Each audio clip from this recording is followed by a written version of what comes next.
Good morning, students. I am Preeti Sharma from Adarsh Bal Niketan Senior Secondary School, Jhunjhunu, your SST teacher. Today we will continue our third chapter, our changing Earth.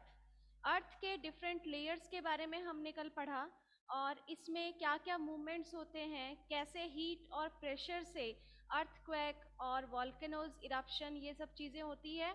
आज हम पढ़ने वाले हैं work of a river कि river का क्या काम होता है, कैसे रिवर फ्लो करती है और उनके फ्लो होने पर अलग अलग किस तरीके से अलग अलग शेप जो फॉर्मेशन होती है उनके बारे में हम इस चैप्टर में पढ़ने वाले हैं। ठीक है, तो आज का जो हमारा टॉपिक है वो है वर्क ऑफ ए रिवर।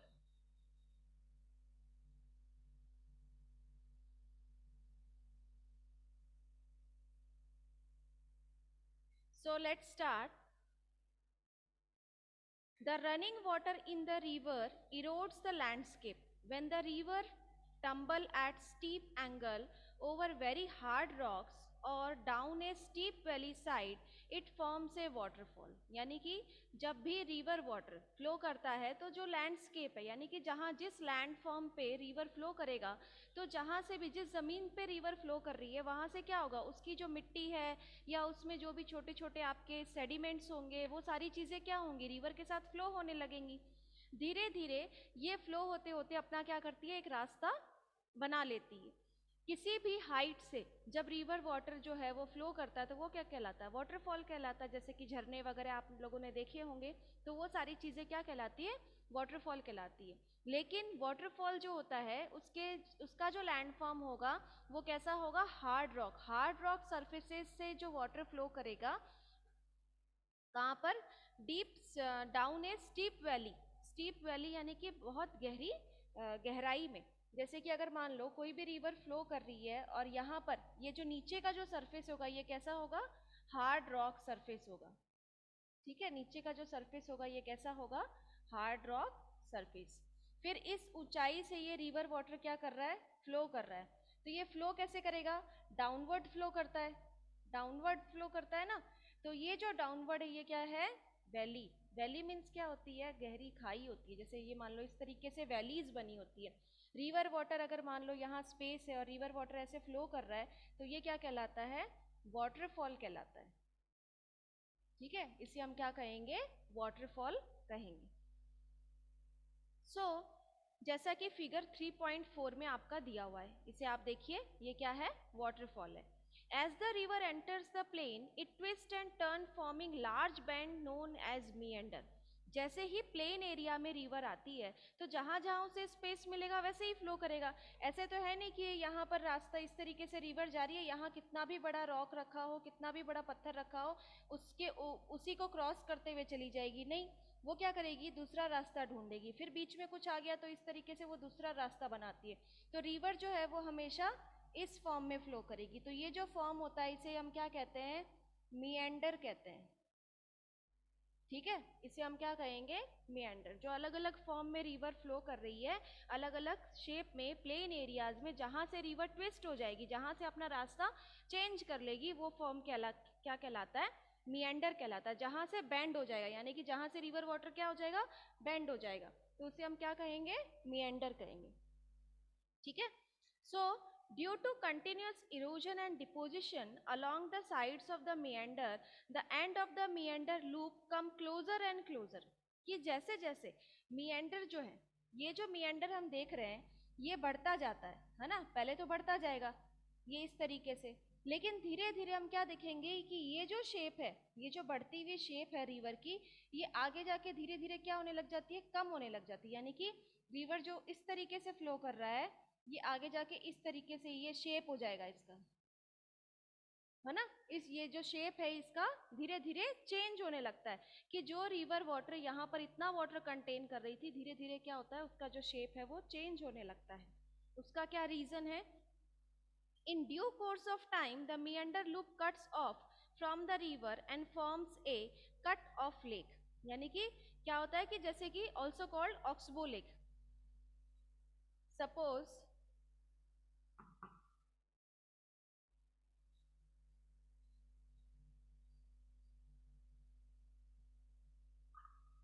कोई भी रिवर जो है वो फ्लो कर रहा है इस तरीके से, यहाँ इसका इतना पार्ट, फिर यहाँ क्या होगा, ये इस तरीके से फ्लो करते करते यहाँ से फ्लो करने लग जाएगा, ये इस तरीके से फ्लो करते करते ये इस तरीके से फ्लो होने लग जाएगा। तो ये जो पहले जो फ्लो हो रहा था, यानी कि पहले पहले जो रिवर वाटर जो जा रहा था, इसका ये पार्ट निकल के अलग हो गया, इसका ये पार्ट निकल के अलग हो गया, ये यहाँ से फ्लो कर रहा था, अब ये यहाँ से फ्लो होने लग गया। तो इसका मतलब क्या है, इसका ये पार्ट निकल के अलग हो गया। उसी रिवर में से उसका एक पार्ट जो है वो निकल के क्या हो गया, यहाँ वाटर स्टोर रहेगा और ये पार्ट अलग रह जाएगा। तो इस पार्ट को हम क्या कहते हैं, ऑक्सबो लेक। ठीक है, इस पार्ट को हम क्या कहेंगे, ऑक्सबो लेक कहते हैं। So at times the river overflows it bank, this lead to the flooding of the neighbouring areas, यानी कि जहां पर रिवर्स में ओवर वाटर जो है वो अगर उसमें प्रेजेंट होता है तो उससे क्या होता है, फ्लड आने के चांसेस होते हैं। जहां से रिवर फ्लो हो रही है तो आसपास के जो नेबरिंग एरियाज के जो नेबरिंग जो एरियाज हैं वहां पर क्या होगा, फ्लड आने के चांसेस ज़्यादा होंगे। As it floods, it deposits layer of fine soil and other material called sediments along its bank. कि जैसे फ्लड आता है तो ये जो रिवर फ्लो होता है इसमें ऐसा तो है नहीं खाली पानी जा रहा है, इसमें सॉइल भी प्रेजेंट है, स्मॉल पार्टिकल्स ऑफ सेडिमेंट्स भी प्रेजेंट है, small particles of sediments. Sediments means क्या होते हैं, पत्थर के छोटे छोटे टुकड़े, वो भी रिवर वाटर के साथ फ्लो होते हैं। बारिश आती है तो आप देखते हो ना कि जितना भी जो भी चीजें उसके आगे आता है वो सब चीज क्या होता है, वाटर के साथ फ्लो होने लगता है। तो उसी तरीके से रिवर वाटर में जो जो चीजें प्रेजेंट होती हैं उससे क्या होता है, कंटिन्यूस वाटर में सेडिमेंट्स प्रेजेंट होने के कारण धीरे धीरे वो किस में चेंज हो जाते हैं, सेडिमेंट्स सॉइल में। और वो सॉइल जो है वो कैसी बन जाती है, फाइन सॉइल, जो कि बहुत ज्यादा फर्टाइल होती है। ठीक है, जिसमें हम कोई भी क्रॉप्स जो हैं वो इजीली ग्रो कर सकते हैं। This lead to the formation of flat fertile flood plain, the raised bank are called levees. और रिवर के आसपास का जो एरिया, यानी कि पहले जो रिवर इस तरीके से पूरे एरियाज को कवर कर रही थी, फिर धीरे धीरे ये यही एरिया लेने लग गई। तो यहाँ पर जो पार्ट था रिवर का, वहां पर क्या है, सॉइल फर्टाइल है। तो इस एरिया को हम क्या कहते हैं, लेवीज कहते हैं, LEVEES, लेवीज कहते हैं, है ना। जहाँ की सॉइल क्या है, बहुत ज्यादा फर्टाइल, यानी कि रिवर के दोनों साइड का जो पार्ट है हम लोग देखेंगे तो वो क्या है, लेवीज कहलाता है। As the river approach the sea, the speed of the flowing water decrease. जैसे ही रिवर वाटर सीज तक पहुंचता है, ये तो फ्लो होते रहते हैं, रिवर वाटर तो हमेशा फ्लो होता रहता है। तो ये फ्लो होकर जब सीज तक पहुंचते हैं, यानी कि जब जो समुद्र होता है वहां तक पहुंचते हैं, है ना, तो उनकी जो फ्लोइंग कैपेसिटी है वो कैसे हो जाती है, डिक्रीज हो जाती है। यानी कि जिस स्पीड से रिवर वाटर फ्लो कर रहा था उसकी स्पीड क्या होने लग जाएगी, धीरे धीरे डिक्रीज होने लग जाएगी, कम होने लग जाएगी। So, river begins to break up into number of streams called distributaries. कि कोई भी रिवर जो फ्लो हो रही है कंटिन्यूसली और सीज तक पहुंचते पहुंचते क्या होता है, ऐसा तो है नहीं कि रास्ते में कुछ भी चीजें आएंगी तो वो उस चीज को डिस्ट्रैक्ट नहीं करेंगी। कोई भी रिवर फ्लो हो रही है तो वो क्या होगी, जहां जहां उसे रास्ता मिलेगा वहां से वो अपना क्या करेगी, प्लेन जो है वो फ्लो होने लगेगी, है ना, इस तरीके से। तो ये जो कट ऑफ होता है रिवर का, इसे हम क्या कहते हैं, डिस्ट्रीब्यूटरीज, यानी कि एक ही नदी से निकलने वाली जो नदियां होती है ना, छोटी छोटी नदियां जो होती है, उन्हें हम क्या कहते हैं, डिस्ट्रीब्यूटरीज कहते हैं। ठीक है, इसे हम क्या कहेंगे, डिस्ट्रीब्यूटरीज कहेंगे। एक ही रिवर चल रही थी, इसी में से इसी के अलग अलग पार्ट्स निकलने लग गए, कहीं पर रॉक्स आ गया, कहीं पर कोई हार्ड सरफेस आ गया, कहीं पर कोई माउंटेन्स आ गए। उसके कारण क्या हो गया, रिवर्स ने अपना रास्ता चेंज कर लिया। पहुंचना सबको कहाँ है, सीज में पहुंचना है, सबको पहुंचना कहाँ है, सीज में ही जाके मिलेंगी ये रिवर्स। लेकिन उससे पहले जो इनका डिवाइडेशन हो जाता है, ये क्या कहलाती है, डिस्ट्रीब्यूटरीज कहलाती है। एक ही रिवर जो अलग अलग पार्ट्स में डिवाइड हो चुकी है वो क्या कहलाएगी, डिस्ट्रीब्यूटरीज। मेन रिवर कितनी है इसमें, एक है। आपका मेन रिवर कितना है, मेन रिवर तो सिर्फ एक है, लेकिन ये पार्ट्स में डिवाइडेड हो चुकी है, तो उसे हम क्या कहेंगे, डिस्ट्रीब्यूटरीज कहेंगे। Understood. So the river becomes so slow that it begin to deposit its load. Each distributary form its own mouth. The collection of sediment from all the mouth forms a delta. यानी कि ये जो distributaries है सबका अपना अलग अलग, सबकी अलग अलग पहचान हो गई ना, ये यहाँ से निकल रही है, ये यहाँ से निकल रही है, तो मीन्स इन सब का जो माउथ है वो क्या हो गया, अलग अलग हो गया, अलग अलग डिस्ट्रीब्यूटरीज बन गई, ये अलग अलग नदियां बन गई है ना, एक ही नदी से निकलकर अलग अलग नदियां बन गई। सपोर्टर तो ये मेन रिवर के ही हैं, लेकिन ये अलग अलग इनके फेसेस हो गए। इन फेसेस से जो रिवर वाटर इनमें प्रेजेंट है उनमें क्या क्या चीजें प्रेजेंट होती है, जैसे कि मैंने आपको स्टार्टिंग में ही बताया था कि रिवर जो है वो कभी भी अकेली फ्लो नहीं होती, कभी भी अकेली नहीं चलेगी। नदी का जो पानी होता है, सॉरी हाँ, नदियों का जो पानी होता है उनमें क्या क्या चीजें प्रेजेंट होती है, सॉइल प्रेजेंट है, सेडिमेंट्स प्रेजेंट है ना। ये जो सॉइल और सेडिमेंट्स हैं वो धीरे धीरे क्या होने लगेंगे, यहाँ पर जमा होने लगेंगे। सभी रिवर का जो सेडिमेंट्स है, सॉइल है, ये यहाँ जमा हो जाएगा और रिवर वाटर जो है वो फ्लो होके ऊपर चला जाएगा, कहाँ, सीज में। तो यहाँ पर ये जो सॉइल और सेडिमेंट्स प्रेजेंट हुए, यहाँ पर धीरे धीरे ये मिट्टी जो है वो जमा होने लग गई और इसे हम क्या कहेंगे, डेल्टा कहेंगे। इसे हम क्या कहेंगे, डेल्टा।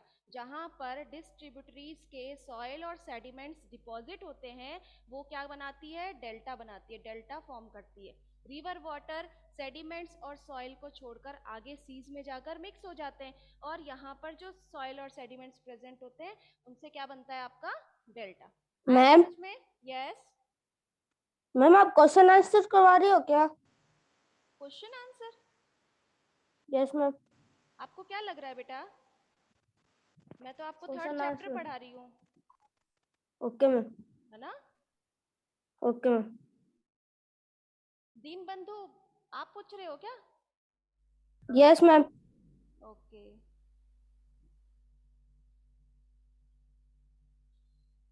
So let's start. ये नाम किसका है, 39F526EC, ये किसने लिखा है, क्या नाम है बेटा आपका? यस, अपना माइक ऑन करके बताइए आपका नाम क्या है। मैम दीनबंधु अग्रवाल। नहीं, दीन बंधु नहीं, ये आप देखिए आपने क्या नाम एंटर किया है इसमें, 395F526EC, क्या नाम है ये?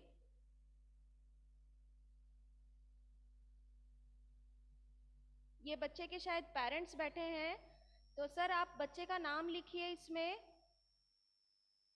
जिससे हमें पता चले कि कौन सा बच्चा क्लास ले रहा है कौन सा नहीं ले रहा है ना।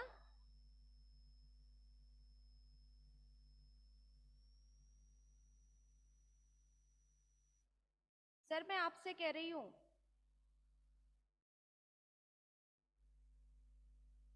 आप अपना माइक ऑन करके बच्चे का नाम तो बताएं।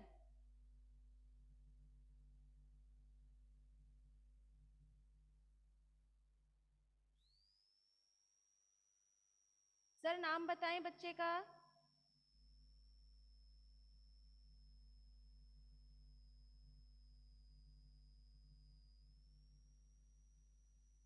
Shahid,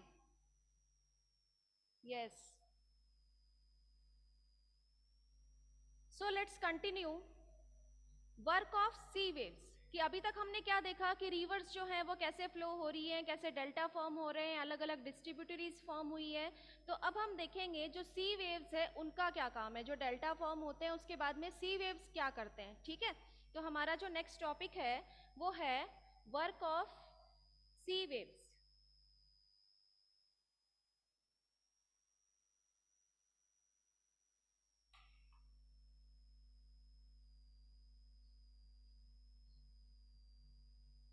work of sea waves, तो सी वेव्स जो है वो कैसे फॉर्म होते हैं, कैसे बनाए जाते, सॉरी कैसे उनका वर्क है उसके बारे में हम पढ़ेंगे। The erosion and deposition of the sea waves give rise to the coastal landform. Sea waves continuously strike at the rock, crack develop. Over time, they become larger and wider. Thus, hollow-like caves are formed on the rocks. They are called sea caves.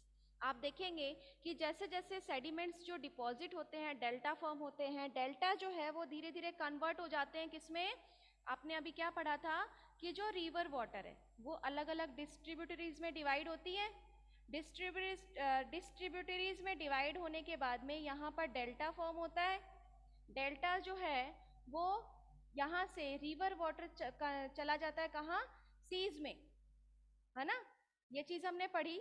ये जो delta है वो धीरे धीरे convert हो जाते हैं किसमें, रॉक्स में, क्योंकि कंटिन्यूअस सॉइल और सेडिमेंट्स जो यहाँ डिपॉजिट होंगे उससे ये किसमें चेंज हो जाएंगे, रॉक्स में।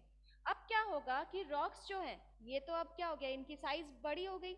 अब ये जो साइज है इनकी रॉक्स की वो बहुत बड़ी होने के बाद में धीरे धीरे सी वेव्स जो आती हैं, समुद्र की जो लहरें आती हैं, लहरों का जो पानी है उसके बार बार टकराने से धीरे धीरे क्या होता है, इनके जो सेडिमेंट्स है यानी कि रॉक्स जो है वो भी स्मॉल पार्टिकल से ही बना है। अचानक से इतना बड़ा पत्थर तो बनता नहीं है, धीरे धीरे सॉइल सेडिमेंट्स, पत्थर के छोटे छोटे टुकड़े जब पानी में डिपॉजिट होते हैं, धीरे धीरे जमा होते हैं, तब उससे क्या बनता है, रॉक फॉर्मेशन होता है। कंटिन्यूस समुद्र की जो लहरें हैं, सी वेव्स जिसे हम कहते हैं, उनके बार बार इस रॉक से टकराने पर धीरे धीरे क्या होता है, इसका कुछ हिस्सा गिरने लगता है, धीरे धीरे बड़ा हो जाता है इस तरीके से, है ना। सेडिमेंट्स क्या होने लग जाएंगे, धीरे धीरे टूटने लग जाएंगे। टूटकर ये होल इतना बड़ा हो जाता है कि जैसे लगता है कि कोई केव बना हुआ है, केव्स बना हुआ है। केव्स मीन्स जानते हैं ना, गुफाएं वगैरह जैसे होती है, तो ऐसा लगता है जैसे सीज में क्या है, केव्स बने हुए, गुफाएं बनी हुई है। इन केव्स को हम क्या कहते हैं, सी केव्स कहते हैं। इन्हें हम क्या कहेंगे, सी केव्स। और ये बना किससे है, आपके कंटिन्यूस सी वेव्स से, समुद्र की जो लहरें हैं उसके बार बार टकराने से रॉक्स के सेडिमेंट्स जो होते हैं वो निकल जाते हैं, हट जाते हैं, धीरे धीरे केव्स में कन्वर्ट हो जाते हैं, जिसे हम क्या कहते हैं, सी केव्स कहते हैं। आया समझ में? So as these Yes, ma'am. cavities become bigger and bigger, only the roof of the caves remain. यानी कि ये जो कैविटीज हैं धीरे धीरे क्या होने लग जाएंगी, इतनी बड़ी हो जाएंगी कि सिर्फ हमारे पास क्या रह जाएगा, रूफ रह जाएगा, यानी कि अपर पार्ट रह जाएगा, सिर्फ ऊपर का हिस्सा हमारे पास रह जाता है। जैसे कि आप देख सकते हो आपके फिगर 3.7 में दिया हुआ है बुक में, ये देखिए, ये जो आपका फिगर है ये वाला, इसमें आप देखो कि ये देखो यहाँ पर ये केव्स कैसे बना हुआ है, सेडिमेंट्स जो हैं वो हट चुके हैं, ऐसा लग रहा है सिर्फ ऊपर का पार्ट रह गया, बीच में क्या हो गया है, एकदम खाली हो गया, जहाँ से वाटर इजीली पास हो सकता है। As these cavities become bigger and bigger, only the roof of the caves remain, thus forming sea arc. और इन्हें हम क्या कहते हैं कि सिर्फ होल रह जाएगा और ऊपर का सरफेस हमारे पास रह जाएगा, तो इसे हम सी केव्स तो कहते ही कहते हैं, लेकिन जहां से वाटर क्रॉस कर सके आर पार, तो उसे हम क्या कहेंगे, आर्क कहेंगे, सी आर्क्स कहलाते हैं ये, ठीक है, इन्हें हम क्या कहेंगे, sea arches. Further erosion break the roof and only walls are left, and this wall like feature are called stack.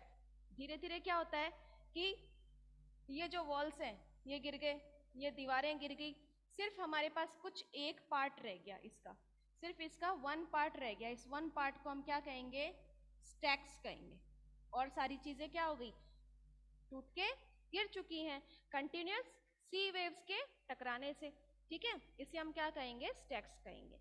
The steep rocky coast rising almost vertically above the sea water is called sea cliff। कि इसका मतलब क्या है कि जो steep Rocky coast है धीरे धीरे ये क्या हो जाएगा, ये जो स्टैक है वो भी क्या हो जाएगा, वाटर में मिक्स हो जाएगा, और उसे हम क्या कहेंगे, सी क्लिफ कहेंगे, ठीक है। The sea waves deposit sediment along the shore forming beaches. कि सी वेव्स जो होती है उनसे क्या होते हैं, ये जो सेडिमेंट्स है वो उसमें जाकर मिक्स हो जाते हैं, है ना। फिर ये सेडिमेंट्स धीरे धीरे वापस से फॉर्मेशन करेंगे, जैसे जैसे सी वेव्स आएंगी वो क्या करेंगी, जो किनारा होता है ना, समुद्र का जो किनारा होता है वहां पर धीरे धीरे आपके सेडिमेंट्स जो है वो वापस जमा होने लगते हैं, वापस फॉर्मेशन होता है रॉक्स का, और ये जो है कंटिन्यूस चलता रहता है। यहाँ तक आया आपको समझ में? Yes, ma'am. चलो तो अब आगे बढ़ते हैं। नेक्स्ट है work of ice. Glaciers are river of ice. Glaciers means क्या होते हैं, बर्फ के जो पहाड़ होते हैं उन्हें हम क्या कहेंगे, ग्लेशियर्स कहेंगे, ठीक है। और ये जो ग्लेशियर्स हैं ये किससे फॉर्म होते हैं, रिवर से। रिवर्स जो है वो आइस में कन्वर्ट हो जाते हैं। which to erode the landscape by bulldozing soil and stone to expose the solid rocks below. कि ये जो ग्लेशियर्स होते हैं ये तो ऐसे है तो नहीं कि सिर्फ बर्फ के ही बने हुए होते हैं, इनमें रॉक्स भी प्रेजेंट होते हैं क्योंकि रिवर से ही बनता है, रिवर में सॉइल और सेडिमेंट्स प्रेजेंट होते हैं। जैसे ही वो फ्रोजन होते हैं यानी कि जम जाते हैं बर्फ की तरह, तो धीरे धीरे क्या होते हैं उनके जो सेडिमेंट्स हैं वो भी उनका एक रॉक फॉर्मेशन हो जाता है, जैसा कि आपके पिक्चर में दिया हुआ है ग्लेशियर्स में, आप देखो फिगर 3.8 में। So glaciers carve out deep hollow there. As the ice melt, they get filled up with water and become beautiful lakes in the mountains. यानी कि glaciers जो हैं उनसे क्या होता है कि बहुत जैसे जैसे ये बर्फ जो है वो पिघलती है, गर्मी से जैसे जैसे ये बर्फ पिघलेगी रिवर बन जाती है, और रिवर वाटर जो है वो कहाँ जाके फ्लो होते हैं,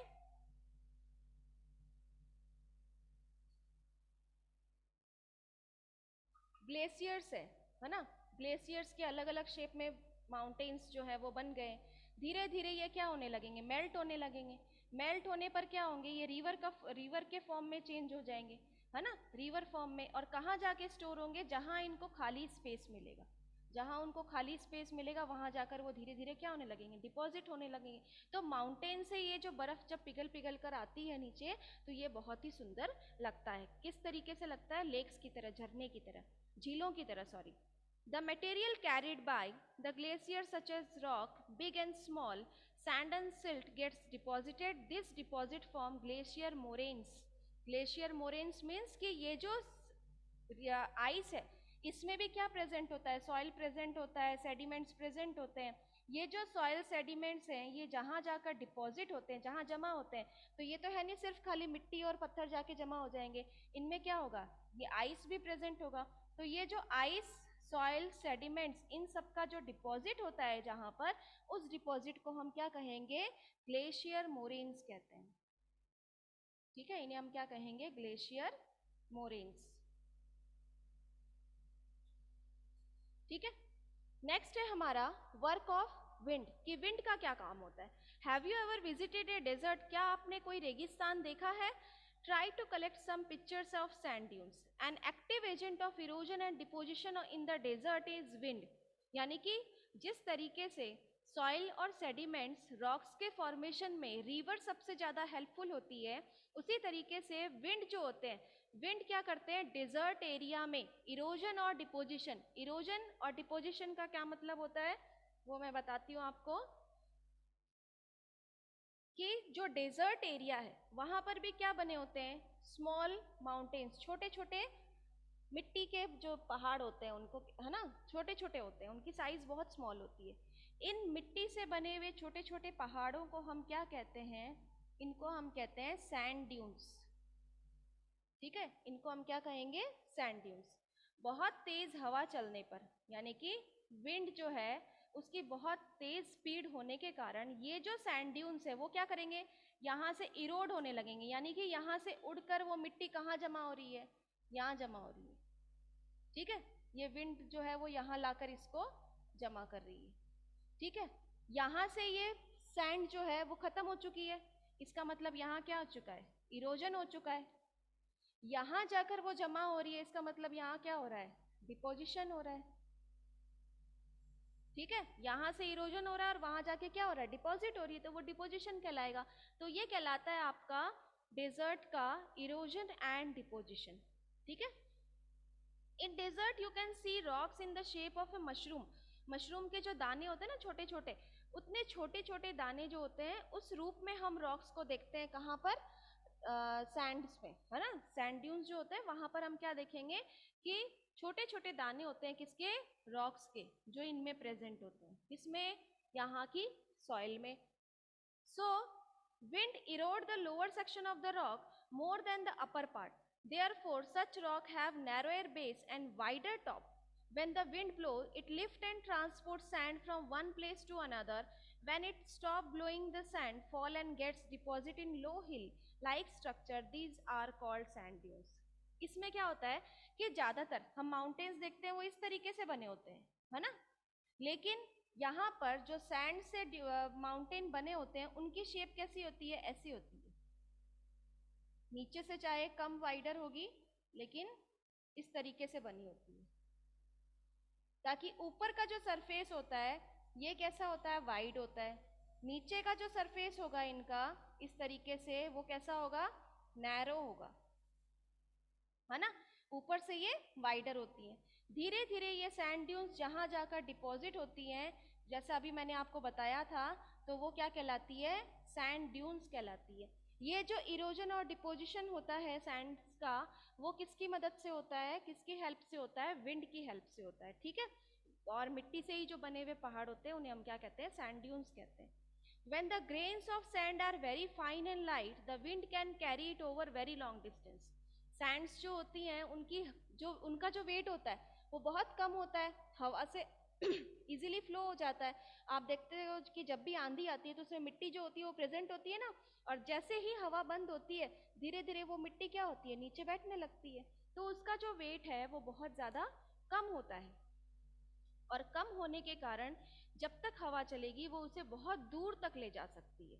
When such sand is deposited in large area, it is called loess, यानी कि जब सैंड को बहुत दूरी तक ले जाया जाता है विंड की मदद से, तो उसे हम क्या कहते हैं, लॉयस कहते हैं। उसे हम क्या कहेंगे, लॉयस, ठीक है। So large deposit of loess is found in China, यानी कि ज्यादातर ऐसी चीजें कहाँ मिलती है, चाइना में, ठीक है। तो ये तो चैप्टर हो गया आपका कंप्लीट। इसके कुछ मैंने डिफिकल्ट वर्ड्स दिए थे क्या आपको? Yes ma'am. दिए थे, आज और दे दें थोड़ा सा, यस मैम। है ना। फिर इसके जो यस मैम। उसको डिस्कस कर लेते हैं, और फिर इनका जो पीडीएफ है वो मैं आपको सेंड करूंगी, जिसको आपको क्या करना है, अपनी नोटबुक में करना है, ठीक है। मैम यस मैम हमारे फर्स्ट और सेकंड चैप्टर के वो नहीं हो रखे डिफिकल्ट वर्ड। दीन बंधु आपके नहीं यस हुए? मैम। ठीक है, मैम मैम। सेकंड के तो करवाए नहीं। फर्स्ट का होगा आपके पास, है ना। Yes ma'am ma'am. हमारे हाँ, तो फर्स्ट का मैं आपको सेंड कर दूंगी, तब आप कर लेना, ठीक है। आप Hello. उसके Yes, ma'am. डिफिकल्ट वर्ड्स के लिए आप खाली एक ही पेज छोड़ना, आप नेक्स्ट पेज Yes, से ma'am. क्वेश्चन आंसर स्टार्ट कर सकते हो, ठीक है। यस तो इसमें स्टार्टिंग में कितने वर्ड किए थे आपने? मैम आपने तो करवाए थे 5 करवाए थे। 5 करवाए थे। अब देखो पेज नंबर 15 पे वर्क ऑफ ए रिवर में, वर्क ऑफ ए रिवर में सेकेंड लाइन में वर्ड है टम्बल, TUMBLES, यस मैम। मिल गया। और यस मैम। के बाद में आप लिखो मिएंडर, पेज नंबर 15 पे इस टम्बल वर्ड के नीचे Yes, ma'am. नीचे वाले पैराग्राफ में सेकेंड लाइन मिएंडर, MEANDER, मैम मिल गया। मिल गया। इसके बाद में Yes. इसी पैराग्राफ में नीचे से second line approach, APPROACH, yes ma'am. Ma'am मिल गया। Very good, yes ma'am. Yes ma'am. Very good. अब इसके बाद में आप देखो, बस इतने काफी है, ठीक है। अब देखो क्वेश्चन आंसर्स देखते हैं। Why do the plates move? Ma'am मैं बताऊं? हाँ बताओ। Ma'am plates move due to the movement in the molten magma found in the interior of the earth. Very good. Exogenic forces. Exogenic forces are those forces. Prachi, सिर्फ हमें एक ही Yes, line, ma'am. है ना, एक ही लाइन में अपने को answer देना। अपने को क्वेश्चन जितना पूछा अपने को उतना ही आंसर करना है। What are exogenic and endogenic forces? Yes, ma'am मैं बताती हूँ। दीन बंधु आप बताओ। मैडम मैं बता देती हूँ। दिव्य आप बताओ। What are exogenic and endogenic forces? Ma'am मैं बताऊं? एक बार सबको पूछने दो। Ishita, Yes, ma'am. What are exogenic and endogenic forces?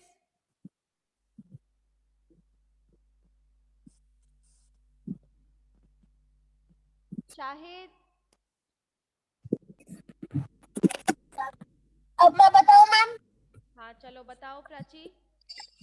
Exogenic forces. Exogenic forces are those forces which act on the surface of the earth and cause changes on the surface of the earth. Example: weathering, gradation, erosion, deposition.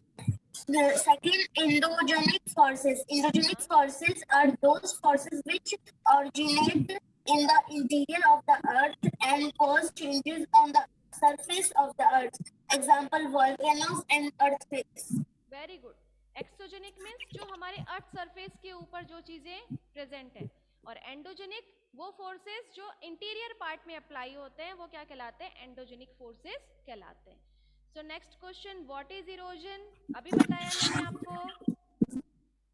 Yes, ma'am, मैं बताऊं? Yes. Erosion is the wearing away of the landscape by different agents like running water, glacier, wind, groundwater, and sea waves.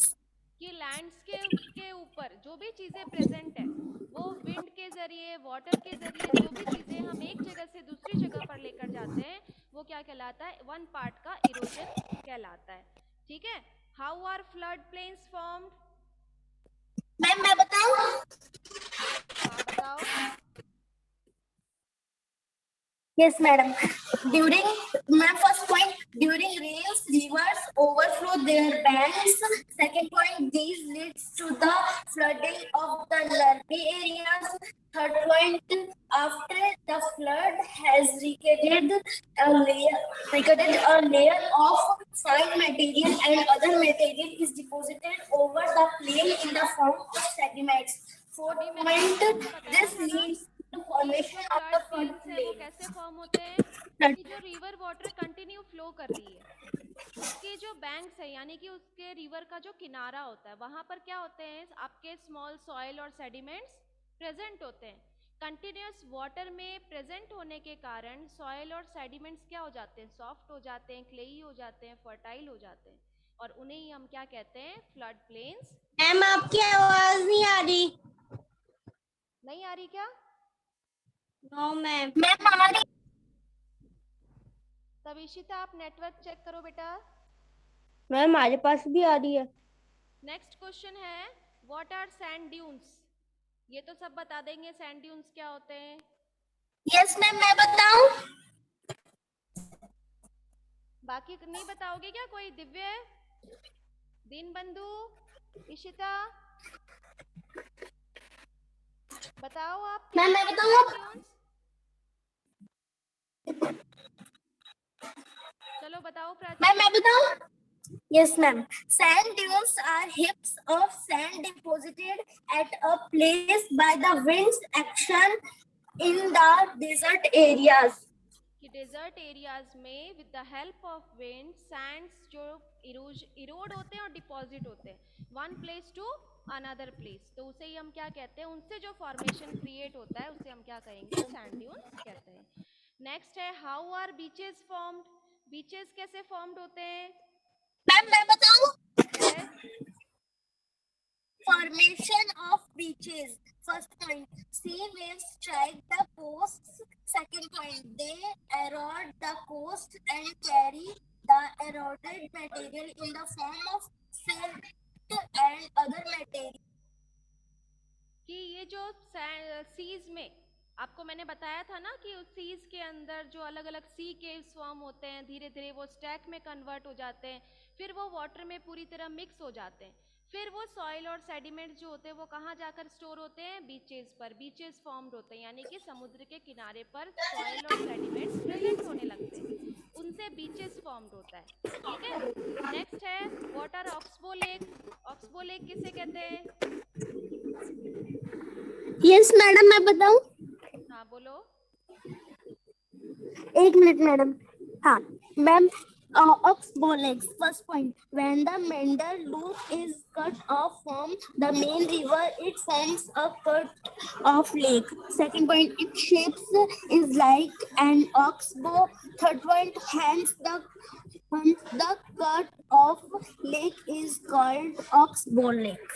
Oxbow lake क्या होते हैं? जो river water है, continue flow करता है, लेकिन उसका एक पार्ट निकल कर क्या हो जाएगा? अलग हो जाता है। वो जो पार्ट है जो अपने मेन रिवर से कट होकर अलग स्टोर होता है, उसे हम क्या कहेंगे? ऑक्सबो लेक कहते हैं। ठीक है, तो अब नेक्स्ट हम टिक द करेक्ट देख लेते हैं। Which is not an erosional feature of a sea waves? Beach. Yes, beach. The depositional feature of a glacier is Moraine.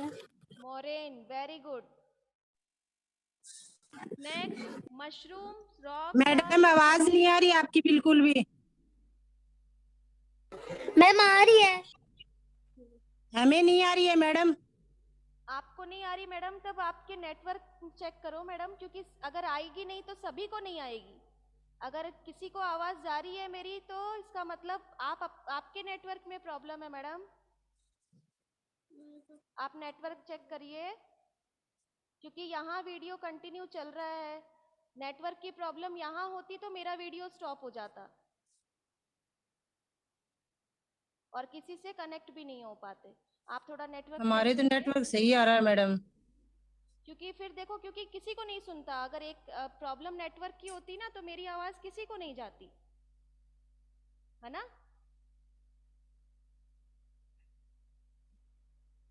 So mushroom rocks are found in Deserts. yes deserts. एक question रह गया ना बीच में, which is caused by the sudden movement of the earth. sudden movement of the earth से क्या form होते हैं? Volcano. Volcano. Oxbow lakes are found in River valleys. yes river valleys. Next आप मैच द कॉलम देखिए। Match the column. Yes, ma'am. Glaciers, River of ice. river of ice. Meander, Rivers. rivers. Beach, Seashore. seashore. इसके बाद में आपका sand dunes, Yes, ma'am. It's desert. sea cliff, ma'am. sand dunes में आएगा आपका desert. Waterfall, sea cliff, earthquake, vibrations of the earth. ठीक है, अब इसमें Yes, ma'am. रीजंस दिए हुए हैं, क्वेश्चन आंसर्स है, मैच द कॉलम है, टिक द करेक्ट है। ये सारी चीजें आपको नोटबुक में करनी है, जहां जहां पर जिसका क्वेश्चन है। जैसे कि आपको पूछा है प्लेट्स मूवमेंट के बारे में। फर्स्ट क्वेश्चन जो है ना, why do the plates move, इस क्वेश्चन में आपको ड्राइंग बनानी है कौन सी? ये वॉल्केनो वाली। आया समझ में? Yes, ma'am. बनाना है। सेकेंड क्वेश्चन है आपका एक्सोजेनिक एंड एंडोजेनिक फोर्सेस। इसमें आपको ये चार्ट बनाना है, ठीक है? इसमें आपको ये चार्ट बनाना है। थर्ड क्वेश्चन है आपका व्हाट इज इरोजन। इसमें कुछ नहीं करना है आपको। फ्लड प्लेन्स में भी कुछ नहीं करना है। सैंड ड्यून्स, सैंड ड्यून्स में आपको ये वाली पिक्चर बनानी है, ठीक है? सैंड ड्यून्स में आपको ये वाली पिक्चर बनानी है। नेक्स्ट है beaches formed and oxbow lake. Last जो 7 नंबर का क्वेश्चन है, उसमें आपको पेज नंबर 15 पर ये नीचे वाला ये बनाना है। मैडम ये क्वेश्चन आंसर है, ये ड्राइंग है पूरी। क्वेश्चन आंसर्स विद डायग्राम्स, ठीक है? ये सारी Yes, चीजें ma'am. आपको करनी है। इसका पीडीएफ जो है वो मैं आपको सेंड कर दूंगी। Okay student? Yes. और कुछ पूछना है किसी को? No, ma'am. No, ma'am. No, ma'am.